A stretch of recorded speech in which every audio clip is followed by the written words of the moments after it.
Той е малко готин. Сега ще изумна. Кое е по-скъпо? Тези обувки или тази чанта? Това е та чантата. Не знам, нито чанти си купувам, нито не мога да преценя. В евро сигурно ще е по-скъп. А Аз вие? така мисля. Чантата. Не, обувките са по-скъпи. Обувките? Двата обувките 100%. Обувките ли? Не, кой да са по-скъпи? Да, кое е Аз по-скъпо? мисля, да избереш. Да.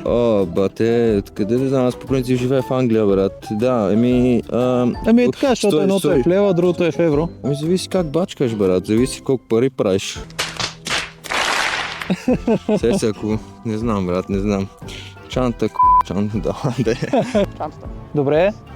Така е, прави сте, да. Иначе как ви се струва сега, откакто еврото навлезе в България, нали? Лесно ли смятате цените в магазините, цените на стоките? Има увеличение със сигурност, но честно казано, каквото дойде, това ще си го караме. То вече си е факт, еврото се е навлязло. Да. А вас объркват ли ви Не. тези разлики или си ги смятате? Смятаме Нормално. си, магазините си връщат в евро и така.